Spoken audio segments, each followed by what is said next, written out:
Okay, so we'll begin with lecture 40, which is the last lecture of this course, in which we will primarily discuss about 2D defects, which is the remaining topic of this course. So what we did in the last lecture was, so we introduced a new we introduced defects in the last few lectures, 2 lectures, and we first talked about the point defects, which are equilibrium defects, which means they are thermodynamically stable as a function of temperature. Except at 0 Kelvin, you will always have point defects in a material, and point defects are basically, you can say, vacancies, interstitials,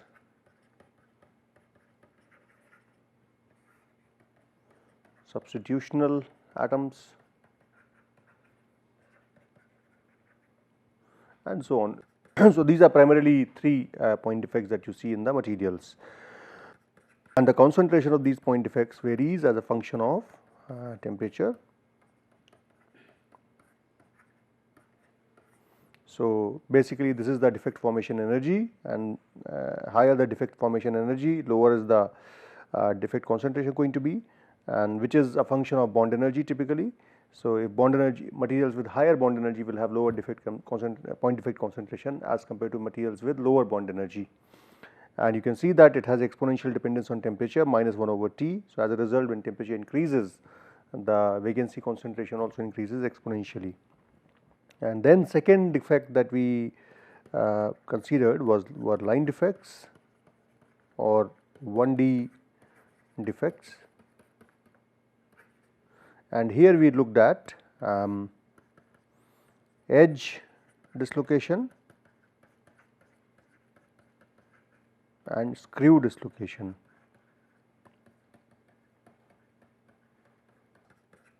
So essentially an edge dislocation was an extra plane of atoms which has been put in a otherwise perfect lattice.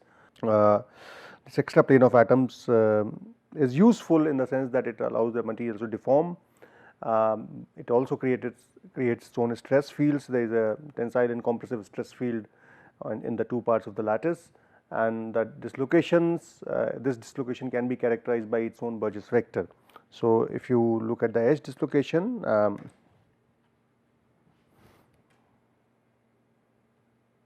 if I go to edge dislocation,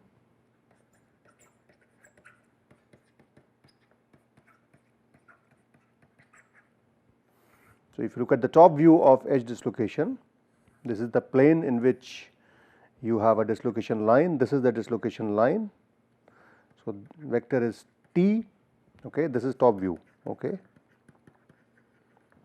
and the Burgess vector is along this direction. So this is B vector, all right, and when you apply stress, I will show the stress relation with the stress in the next slide.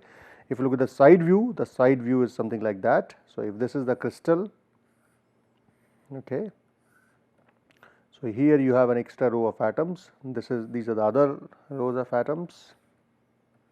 So I am just making them solid lines, and so this is the perpendicular. So perpendicular to the plane is this T vector. So this is side view or front view. So T is normal to the plane of the paper. So this will be going into the plane, and the Burgess vector would be this. And as you apply stress, shear stress, this will slowly move out on this side and giving rise to a step. So obviously you had a step on this side, and this will create, when it moves out completely, it creates a step on the other side, leaving a relaxed crystal. The magnitude of that step will be equal to Burgess vector. So in this case, as you apply stress in this direction tau, and the T moves, the dislocation line also moves in the same direction as of stress in Burgess vector. but dislocation line is perpendicular to the stress as well as the Burgess vector. Okay. So, this was edge dislocation, and then we looked at screw dislocation,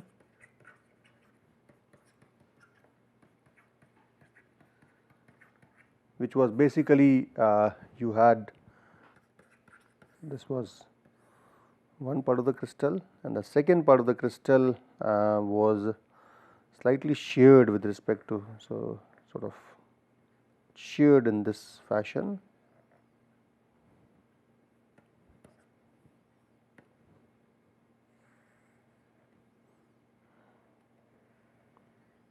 So this is a sort of shearing that takes place.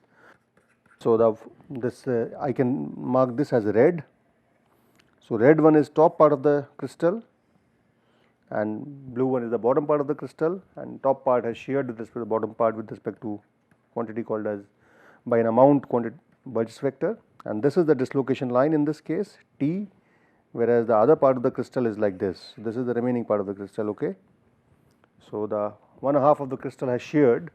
So when you apply stress, so in this case the stress is applied in this direction. This is stress. So stress T vector and V vector, all of them are parallel. So when you apply stress, this dislocation line will move in this direction. Okay, eventually giving you a step which is like, so this is the top part, and the bottom part will be like this, or this is the top part and that is the bottom part. So this is a step that you create, one step here, another step there. Okay, after the application of stress. So in this case, in the screw dislocation case, your B was parallel to T,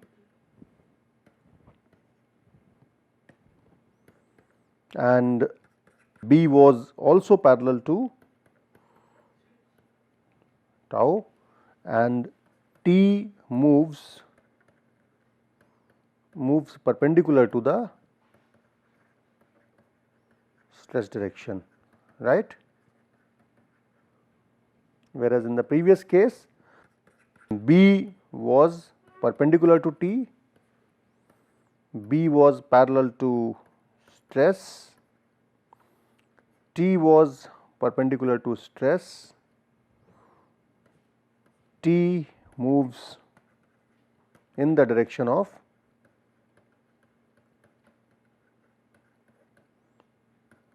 stress. Okay. So these are the take home messages. I will just show you sort of animation in which you can see this. So this is sort of the, so here you can see this is the motion of edge dislocation. So you had an extra row of, you start with an extra row of atom on the left. So this is an extra row of atom. So this is the extra row of atom you had. When you apply stress, it moves to right. So now it is here, after some time it is here, and then it completely moves out of the crystal. Okay.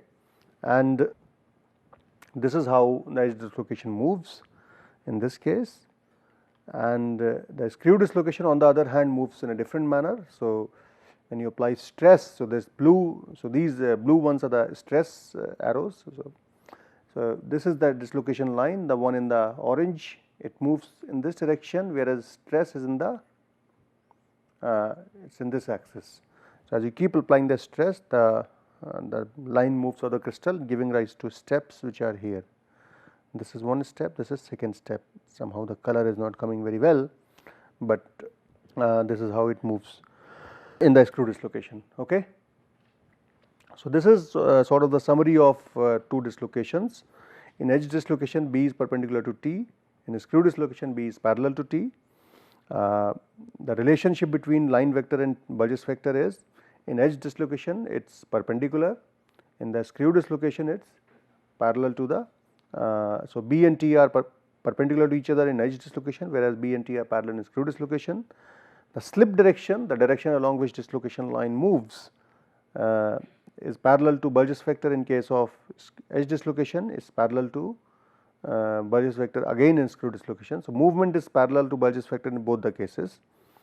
The direction of dislocation line movement with relative to Burgess vector is parallel to Burgess vector in edge dislocation and it is perpendicular in the screw dislocation. And finally, I just wanted to show you the type of Burgess vectors in cubic crystals that you see. So, the translation of Burgess vector is always from between two lattice sites. So, it is from one site to another site, identical lattice sites. Okay. So, for monatomic face centered cubic crystal it is half 110 axis direction, and monatomic BCC it would be half 111, monatomic simple cubic it will be 100. For sodium chloride it would be half 110 because it is FCC lattice. However, for a cesium chloride structure it is 100 because there is a cesium atom sitting at simple cubic position and chlorine atom sitting at simple cubic position. So, as a result the vector is of simple cubic, although structure looks like BCC, it is not some BCC. Diamond cubic again is FCC structure, for this it would always also be half 110. So, it has to go according to crystal system, okay, not just the position of atoms. So, it has to move from one identical atom to another identical atom, and they have to be one lattice point to another lattice point. Okay, so complete lattice translation basically. So, this is where we finish the edge dislocation part. We will now take up the surface defect part of the remaining. So, now we will introduce what we call as is surface defects or 2D defects. Now, basically these are any kind of interfaces or surfaces in the materials. So, for example, you can have grain boundaries, you have, so first defect could be your, so if I list them out, your grain boundaries,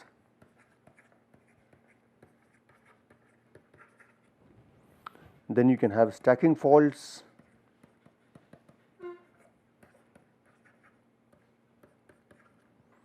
then you can have twin boundaries, and you can also have grain boundaries can be both low angle and a small angle depending upon the angle of mesh orientation, and basically the free surfaces. Okay.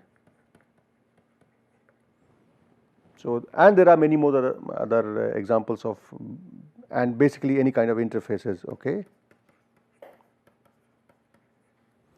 Interface, it could be it could be interface between the two same materials, it could be interface between two different materials, and so on and so forth. So, let us just go about this one by one. So, grain boundary basically means, suppose you have, as I explained in the last lecture, suppose you have this volume of material. So, let us say we have, so what could happen is that in this part of the crystal you can have atomic arrangement like this.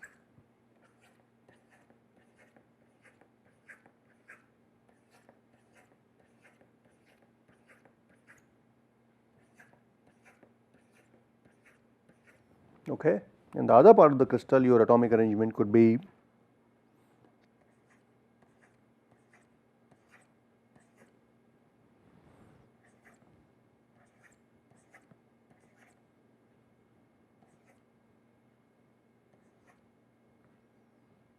so basically they are not closed pack atoms, they are stacked in a fashion which is slightly different from the previous one, or it could be same orientation, it could be closed pack layer oriented differently.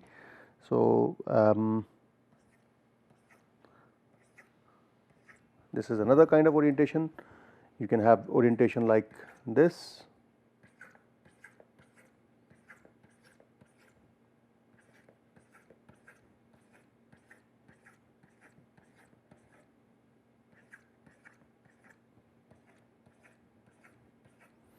And you can have another orientation somewhere here.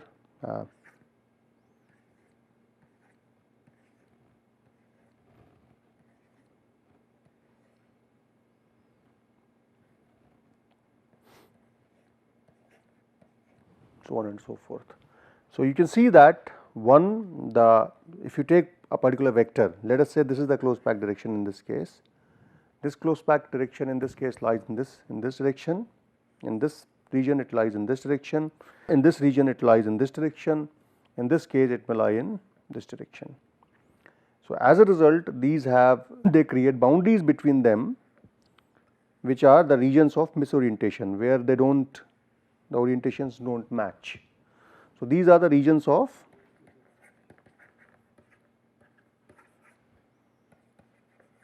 you can say crystallographic misorientation, and this is what. So, the region in which the orientation is all same is called as a grain, and this is called as a grain boundary. Now, depending upon the angle of misalignment, these could be called as high angle or low angle grain boundary. So, grain boundary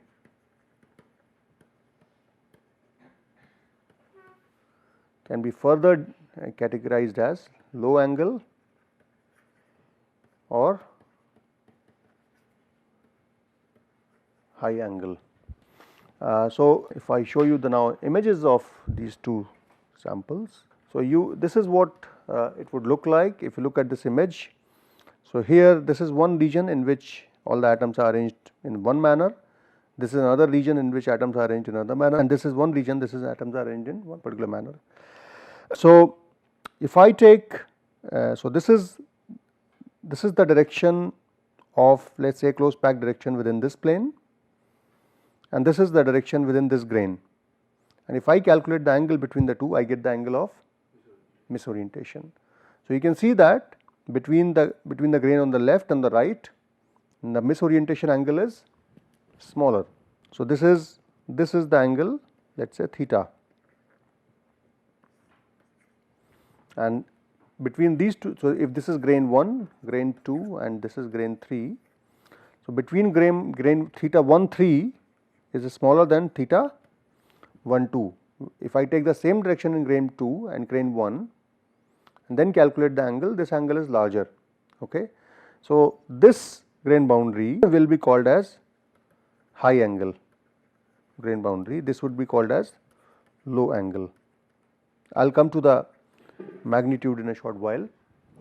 And if you look at the grain structure of materials in an optical microscope, to visualize this, you need to normally subject the material to a acidic treatment. Okay. So, which is called as etchant, use of etchant. So, basically this etchant is nothing but a mixture of few acids, dilute acids, which preferentially removes the atoms from the grain boundary area, because grain boundary is a loose part of the material, it has higher energy. So, it gets etched preferentially as compared to the grain. So, when you subject it to optical microscopy, the light gets scattered more at the grain boundary than at the, so there is more reflection from the grains than at the grain boundary. As a result, grain boundaries appear darker in comparison to the grain. So, the regions which are dark are the grain boundaries, whereas regions which are bright are the grains.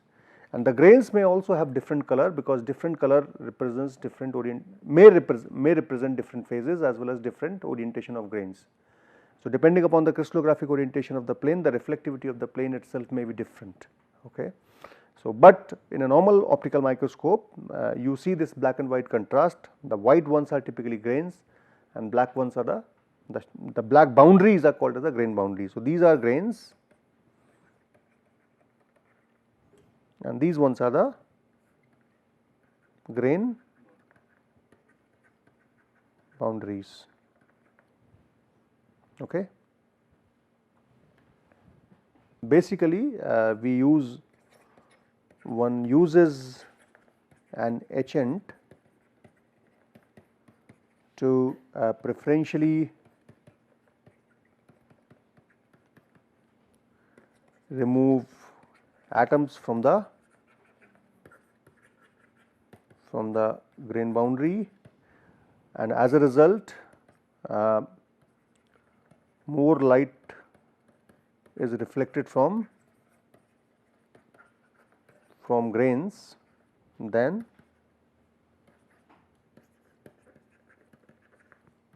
than grain boundary.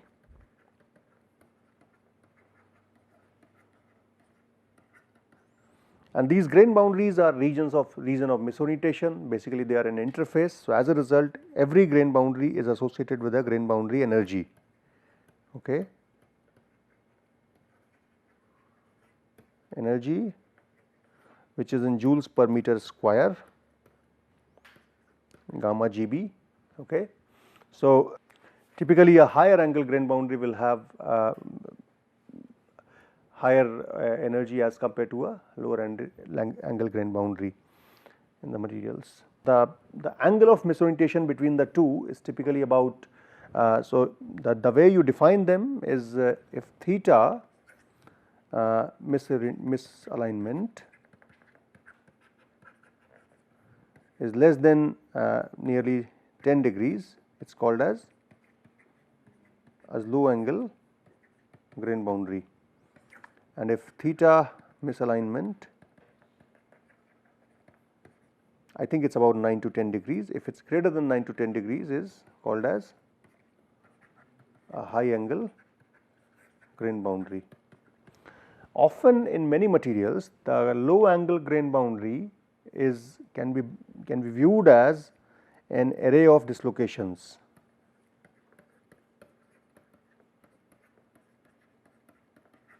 So, basically what happens is that there is an atom to atom correspondence up to certain distances and then it breaks off.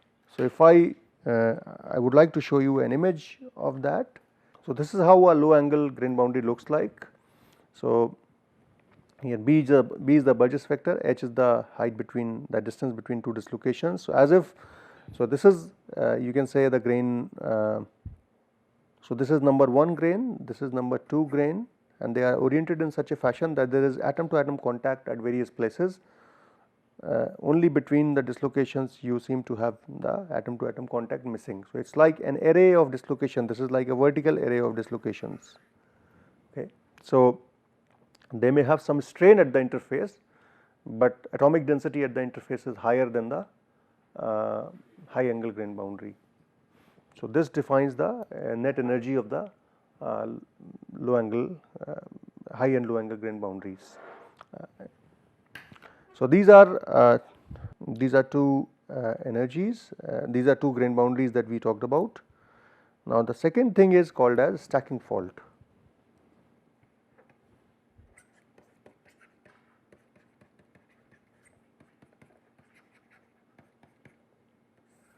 Now, stacking fault is something which typically is observed in close packed crystals.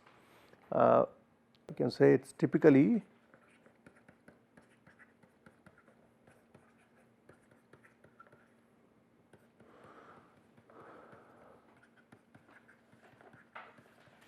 packed structures such as nickel, copper, and basically it is a disturbance in the atomic stacking. So, we saw that in FCC structure, for example, you have ABC kind of packing. So, you have A plane, you have B plane, you have C layer, so on and so forth, right? A, B, C, A, B, C, and they are all same atoms.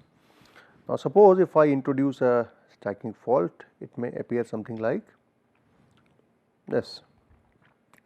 So, you have A, B, C, you can have after C it can be just, so C, A, B, then again A, then again say, so here if I just mark it, you have A, B, C, A, B, then again it could be A, B, A,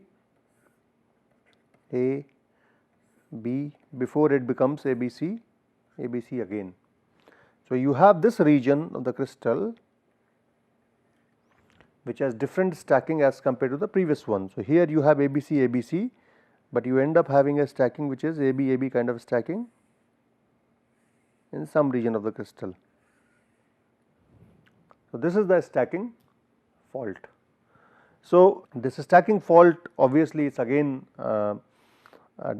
different stacking sequence as opposed to the normal stacking sequence in the materials. the good thing, the thing about stacking fault is that since it happens in closed packed crystals, there is no change in the number of nearest neighbors. So, whether it is AB stacking, whether it is ABC stacking, the number of neighbors for each atoms remain 12, there is no change in that. However, what it changes is there is a shift in the, so if you look at, for example, this layer,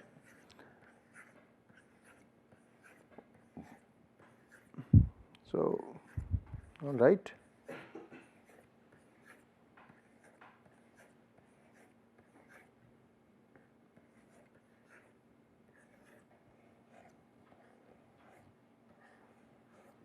Okay. So, that is how you form that. So, now let us say I have two kinds of voids here, right, A and B. So, now let us say the second layer of atoms, it goes here, one on here, second on here, third on here. Okay. Now, somewhere, so these kind of voids, they are used for basically I am not filling these voids. So, these are for the next layer. So, let us say this is the layer A, this is the layer B, or it could be BC or whatever, right. Now, suppose the next layer somewhere in the crystal, so I can see that which voids are empty, not covered, these are not covered.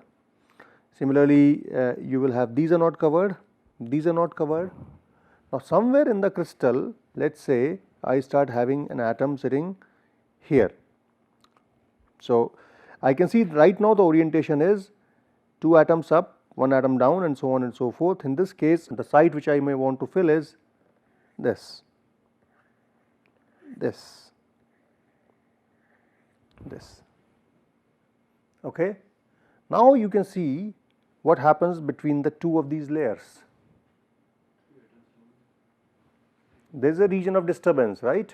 They have to accommodate in such a manner so that they maintain the packing of the layer, but at the same time they have the two orientation have to fit with each other, which means this is let us say AB, this is AC.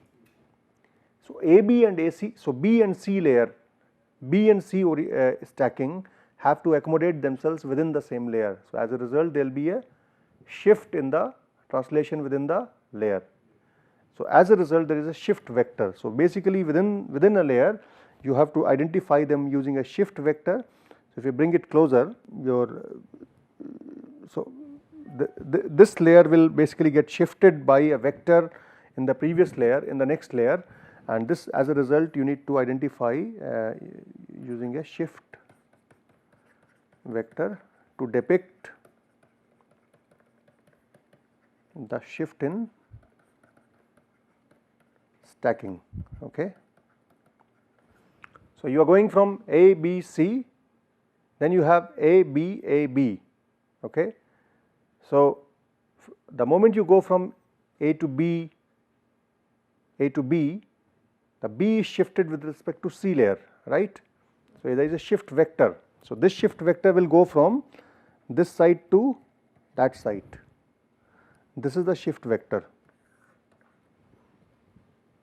So, as you go from ABC, ABC, ABC to let us say ABC, I can make it BC, okay, and then again ABC. So, I can see that, so you can see A to B, B to C, and then now C to A, instead of C to A you have C to B. So, there is a shift in the position, and the shift in the position is basically from one site to another site. Okay. So, this is the shift vector. So, this is the shift vector in the first plane, this is the shift position in the first, this is the position in the first plane, this is the position in the second plane, and if you take this, if you subtract the coordinates of the two, you will get the shift vector. Okay. And the shift vector basically happens to be of the type of, so basically it happens to be type, I think it is 1/6, 112.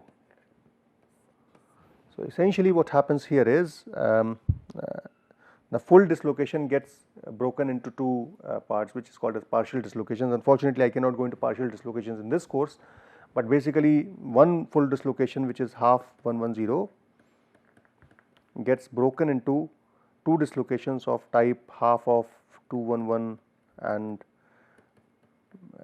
if it is 110, then obviously it is going to be 1 by 6 2 1 bar 1, and this would be 1 by 6 1 2 bar 1 to 1. So, this sort of reaction will occur. So, basically a stacking fault would look something like this. Within the layer you have a stacking fault somewhere in. So, this region is stacking fault.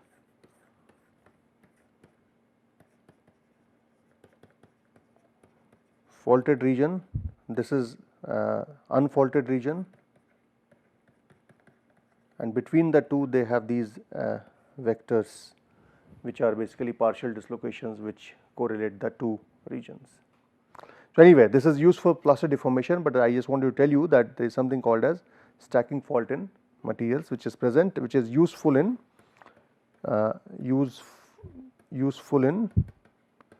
deformation. So, basically it is change in the layering sequence. Now, next thing that we have in crystals is called as twins. So, you can have for instance, I can show you an image here. So, this is how a stacking fault may be viewed as. So, this is taken from Professor Anand Subramaniam. So, you have the stacking sequence. This is the perfect region of the crystals in which you have ABC, ABC kind of stacking, or BCA, ABC, and here you have a broken region BC, AB, BA, AB, and then CA. So, this is the faulted region. This faulted region is basically a loop with partial dislocations. So, stacking fault is again a surface, it is a surface defect, has energy of the order of 0.1 to 0.5 joules per meter square depending upon the type of material. These are called as twins. In twins, basically you have two parts of the crystal, they are misoriented to each other in such a fashion, so that across one boundary which is called as twin boundary, the atoms look as if they are arranged in a mirror like position. So, you can see that this atom is mirror image of this atom is mirror image of this atom is mirror image of this atom. So, this is called as a twin boundary, and twin boundaries are again useful in deformation.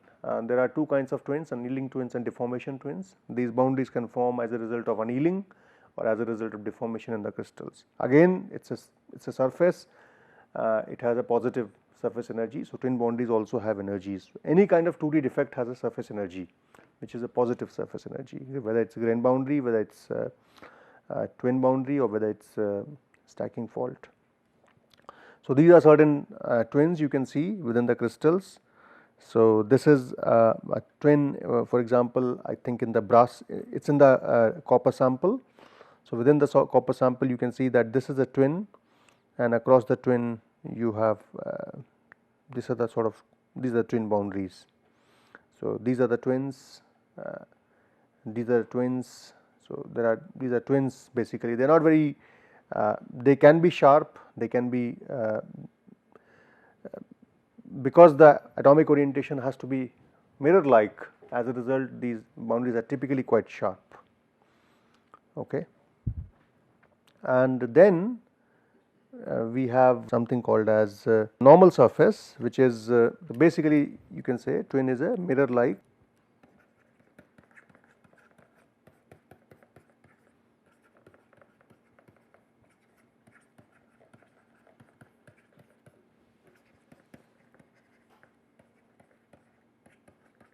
Across the boundary. So, it is a surface has and these can be formed after annealing or deformation, and it has a positive energy in joules per meter square. Okay.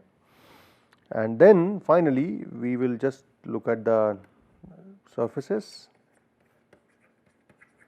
So, any surface, so if you look at the surface of copper, 111 surface of copper,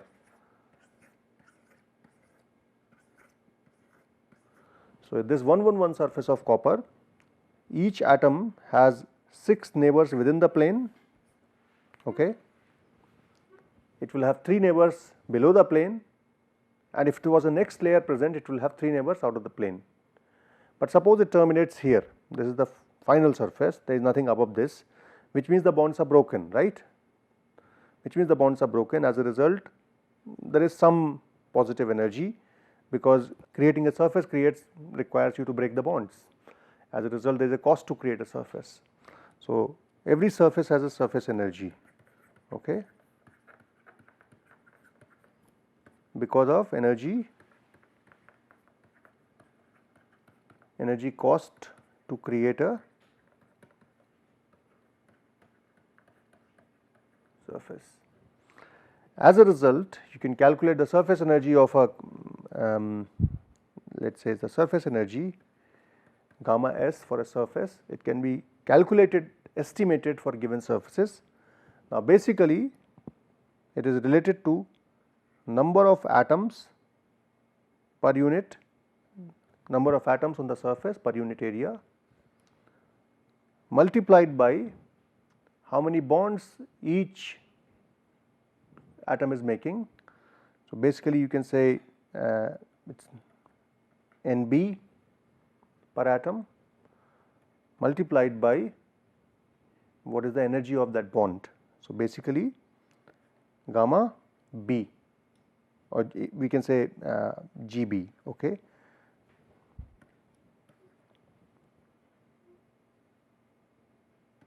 Or Eb, okay, energy of the bond. So, this is number of atoms per unit area, number of bonds per atom, number of bonds broken, right, number of broken bonds, not all bonds, number of broken bonds, and this is bond energy. And since each bond is shared by 2 atoms, you divide it a factor of 2. So, this is basically the bond energy of a the surface energy of a free surface. So, here basically this is in number per number of atoms per meter square, this is basically number, this is essentially you can say joules and per bond, and this is number of bonds. So, you can see that the energy is joules per meter square, or you can say it is called as Newton per meter. Since it is a positive energy, most of the surfaces try to minimize their energy. As a result, surfaces are always in some sort of tension. So, the surface energy of the materials is always depicted in terms of surface tension. Okay. So, often we call of it in the form of surface tension. So, there are various materials for which you can have different surface energies. For example, sodium chloride has a surface energy of gamma s of about 0.3 joules per meter square.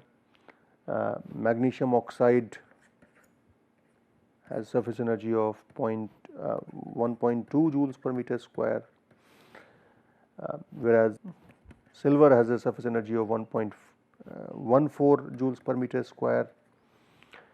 Copper has a energy of 1.64 joules per meter square. So, these are surface energy sort of values of most crystals. They are within the, by and large they are within the range of 1 joules per meter square, 1 joule plus minus 0.5 or so by and large. However, some crystals have lower surface energy as well, which means they can have large surface area. Okay. So, this is about the defects. So, what we have discussed so far is you have 3 kinds of defects: 0D defects which are called as point defects, 1D defects which are called as line defects or dislocations, and 2D defects which are called as basically surfaces and interfaces, right. So, among these are equilibrium defects, 0 point defects, but these two are not equilibrium defects. So, their concentration they can be basically, if you take a single crystal, you eliminate dislocations nearly completely, okay. And surface energies, you can make a single crystal, you can get rid of grain boundaries, for example, completely. So, surfaces can be minimized. For practical reasons, there are always going to be surfaces always going to be present, because surface has to terminate somewhere, but theoretically speaking, they are not equilibrium defects, okay. So, these are, so what we have done in this course is basically we have covered the aspects related to structure of materials. We started with the atomic structure, where we talked about the bonding in materials, and this bonding and atomic structure led to crystal structure analysis, crystal structure, theory of crystal structures, where we looked at how the atoms are arranged in space, what is the primitive lattice, what is the non-primitive lattice, what kind of crystal systems you have, what are the symmetry considerations, what kind of structures are followed by materials such as covalent solids, and then we looked at the structure of solids basically, right. And in between we also looked at, for the completeness, Miller indices, right. So, here we looked at the concept of lattice, the concept of primitive and non-primitive lattice, concept of motif, concept of crystal system, Bravais lattices, concept of symmetry, how symmetry is related to crystal structures, how does it define various crystal systems. Then we looked at Miller indices, interstices in the materials, and then we looked at structure of various solids based on the bonding criteria. So, we looked at structure of metals which are metallically bonded, structure of covalent and ceramic solids which are ceramic materials basically, which are mostly covalently and ionically bonded solids, and then we looked at structure of so you can say crystalline solids in this case, right, and then we looked at non-crystalline solids, basically glasses and polymers, which are also technologically important materials. And then we looked at structure determination using X-ray diffraction, and finally we looked at basically defects in materials, because materials are not perfect, they do contain defects, whether they are equilibrium defects or non-equilibrium defects. Defects are reality of life and we need to know them, because they are a lot of times they are useful. For example, point defects are useful in conduction phenomena in materials. They are also dependent, they are also useful in expansion contraction of materials. For a lot of ceramic materials, the conductivity is manipulated by point defect concentration. Similarly, in case of edge dislocation, screw dislocation, they are useful because they allow deformability to metals. Metals will not be able to deform if you did not have dislocations. And 2D defects also useful, because surfaces often provide a means for you need to understand surfaces, because most of the materials make certain bond with each other in various applications. So, characteristics of interfaces are to be known, and interfaces are important because they provide pathways for diffusion, pathways for interfacial reactions. Concept of surface is very important in phenomena such as grain growth and sintering. So, any phenomena where there is a large change in the grain boundary area occurs, surface energy occurs, where surface energy plays an important role. It is important to understand the concept of surfaces. So, I hope it has given you a brief overview of structure and structure of materials. It's not by all means, it's very it's at the first level. If you want to get into details, everything, all of these topics form a subject in themselves. So, you can have a course in atomic structure and bonding, you can have a course in crystal structures, you can have a course in the structure of solids only, and you can have a course on glasses and polymers as well as X-ray diffraction. So, in this course I have tried to give you a bird eye view of structure of materials. If you are interested, there are various references, various books available, you can go through to read in detail about each of these things. So, I hope you have enjoyed the course. Thank you very much.